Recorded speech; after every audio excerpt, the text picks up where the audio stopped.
Bismillahirrahmanirrahim. Assalamualaikum warahmatullahi wabarakatuh. Kita ketemu lagi di pelajaran seni budaya. Kali ini tentang materi merancang pementasan pantomim. Nah, dalam merancang pementasan pantomim itu ada 4. Yang pertama, menentukan tema. Kedua, merancang naskah atau lakon. Yang ketiga, merancang pemain. Yang keempat adalah merancang staf produksi. Baik, untuk yang pertama adalah menentukan tema. Untuk menghasilkan pertunjukan pantomim yang menarik, kalian harus mencari tema-tema yang unik. Tema adalah ide cerita. Tema bisa kalian dapatkan dari kehidupan sehari-hari. Banyak tema yang menarik untuk ditampilkan, berupa gerak-gerak pantomim, seperti kerja bakti, berangkat sekolah, persahabatan, beres-beres rumah, berwisata, main balon, bermain dengan binatang peliharaan, atau tema-tema yang lucu. Yang kedua adalah merancang naskah atau lakon. Setelah menentukan tema yang akan dibawakan, selanjutnya adalah merancang naskah atau lakon. Naskah adalah karangan yang berisi sebuah kisah yang di dalamnya terdapat rangkaian cerita yang akan dibawakan dalam pantomim. Di dalam naskah terdapat keterangan tentang hal-hal seputar akting dan adegan yang harus dilakukan oleh pemeran atau pemain. Skenario adalah rangkaian garis besar yang di dalamnya memuat lengkap tentang nama tokoh, keadaan, karakter tokoh, petunjuk akting, petunjuk suasana, bahkan waktu pertunjukan. Pemilihan cerita dapat dilakukan dengan membuat cerita sendiri atau dengan menyadur cerita yang sudah ada.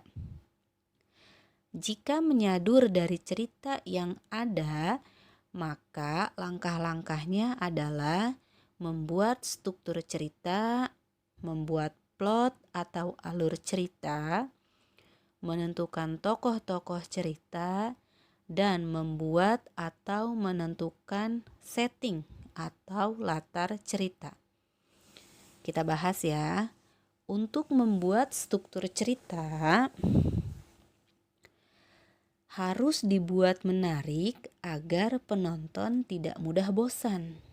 Dalam membuat struktur cerita, tidak harus dimulai dari awal cerita, tetapi juga pada saat terjadi konflik itu bisa. Selanjutnya, membuat alur cerita atau plot, atau bahasa lainnya adalah jalannya cerita. Terdapat beberapa jenis alur plot, yaitu ada alur lurus atau datar, alur sorot, balik atau flashback, dan alur gabungan. Alur lurus atau datar yaitu menceritakan kejadian-kejadian secara urut, kronologis ya, dari awal sampai akhir. Yang kedua, alur sorot balik atau flashback, yakni menceritakan kejadian tidak secara urut. Misalnya, menceritakan kejadian atau persoalan akhir, kemudian kembali ke persoalan awal lagi. Jadi ceritanya sudah di persoalan yang sudah akhir, nah diceritakan kembali di persoalan awal. Jadi tidak urut ya. Nah, kalau yang alur gabungan yaitu jalan cerita yang disusun secara bergantian antara alur lurus dan alur sorot balik. Nah, gabungan bisa jadi alur ceritanya ini misalkan di akhir dulu, kemudian balik lagi ke awal. Bisa jadi balik lagi ke belakang, kemudian kembali lagi ke awal. Itu bisa kan suka ada cerita-cerita zaman dulu, misalkan ada cerita atau film yang menceritakan masa lalunya dulu, kemudian ternyata itu di masa sekarang gitu. Selain ketiga jenis alur tersebut, terdapat pula jenis yang lain, yaitu alur rapat dan alur renggang. Perhatikan, alur rapat terlihat bahwa antara alur pokok dan alur pembantu tidak dapat diselipkan alur baru karena susunannya rapat.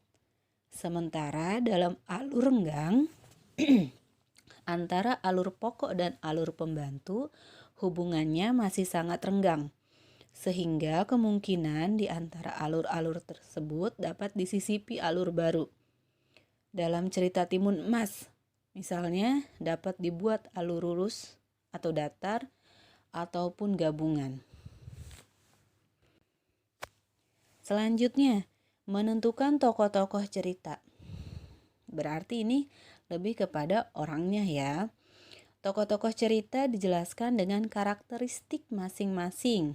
Misalnya, tokoh seorang gadis berusia 16 tahun, memiliki wajah yang cantik, berbudi pekerti yang baik, dan menghormati ibunya, misal. Selanjutnya, menentukan setting atau latar cerita. Setting atau latar cerita meliputi tempat, waktu, suasana peristiwa tersebut, dan adat istiadat atau kebudayaan dalam cerita tersebut. Setelah hal-hal tersebut ditentukan, kita dapat melanjutkan menyusun naskahnya. Jadi menentukan setting ini ya kita harus mengetahui dulu tempatnya di mana, waktunya kapan, adat istiadat cerita tersebut itu seperti apa. Jadi kita harus tahu dulu hal-hal tersebutnya. Selanjutnya, yang ketiga, merancang pemain. Pemilihan pemain merupakan unsur utama dalam pertunjukan teater. Hal ini dikarenakan ada pemain yang akan memerankan tokoh sesuai dengan cerita yang akan dipentaskan. Untuk itu, pada umumnya dilakukan casting agar mendapat pemain yang sesuai dengan tokoh yang akan diperankan. Casting merupakan suatu proses dalam menentukan pemain berdasarkan pada analisis lakon atau naskah untuk suatu pertunjukan. Terdapat beberapa macam casting, yaitu ada yang pertama ya, casting berdasarkan pada kesamaan bentuk fisik seorang pemain. Oh, dia cocok nih gitu. Dia cocok nih kesamaan bentuk fisik seorang pemain. Yang kedua, casting berdasarkan kecakapan atau kepandaian seorang pemain. Yang ketiga, casting berdasarkan pada kesamaan emosi dan temperamen yang dimiliki oleh seorang pemain. Yang keempat, casting berdasarkan pada pertentangan dengan watak atau fisik seorang pemain. Jadi dalam pemilihan pemain ya kita nggak boleh asal-asalan ya, harus ada casting dulu, dipilih dulu, oh siapa nih yang cocok untuk jadi pemeran ini, oh siapa nih yang cocok untuk jadi pemeran yang ini, misalkan seperti itu. Jadi nggak boleh asal-asalan ya, harus ada casting dulu. Yang terakhir yaitu merancang staf produksi. Staf produksi merupakan orang-orang yang melaksanakan proses pembuatan pertunjukan teater dari awal sampai akhir.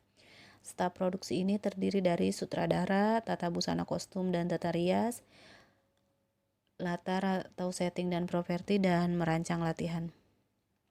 Ya, sutradara adalah seorang pemimpin tertinggi dalam pelaksanaan pementasan teater pada bidang teknik artistik. Tugas sutradara adalah dia ngapain aja tugasnya gitu ya. Yang pertama adalah memilih lakon atau naskah yang akan dimainkan, memilih pemain-pemain yang mendukung tokoh lakon tersebut, melatih para pemain juga, membicarakan dan memberikan persetujuan mengenai desain kostum dan tata pentas, dan mengecek juga seluruh persiapan produksi dan perkembangan kegiatannya sampai dengan pengamatan waktu pertunjukan. Itu adalah tugas-tugas sutradara. Selanjutnya, tata busana atau kostum dan tata rias. Kostum adalah Segala sesuatu yang berhubungan dengan pakaian dan perlengkapan yang dikenakan oleh pemain dalam suatu pertunjukan. Kostum yang dikenakan oleh pemain harus dapat memperlihatkan kepada penonton mengenai sebuah karakter atau peran. Tata rias adalah segala sesuatu yang berhubungan dengan riasan seseorang dengan menggunakan bahan-bahan atau alat-alat kosmetik untuk mengubah penampilan seseorang yang sesuai dengan karakter yang dimainkan. Pantomim mempunyai identitas yang sangat kuat lewat tata rias warna putih untuk menegaskan ekspresi pada penonton. Make up putih dan baju garis-garis putih untuk memperjelas ekspresi si pantomimer. Dengan warna putih, ekspresi dan gerak tubuh pantomimer dapat dilihat dari jauh oleh penonton.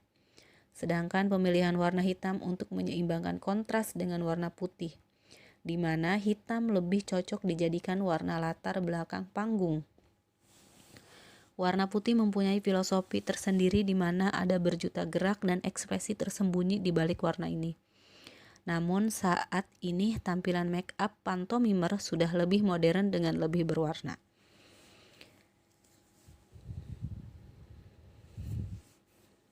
Selanjutnya, latar atau setting dan properti. Setting dan properti sebaiknya dibuat dengan kreativitas dan memanfaatkan bahan-bahan bekas. Bahan-bahan bekas dapat dibentuk menjadi benda yang mempunyai nilai keindahan. Dalam teater, setting mempunyai 3 unsur, yaitu tempat, ruang, dan waktu. Ketiga unsur ini harus saling mendukung.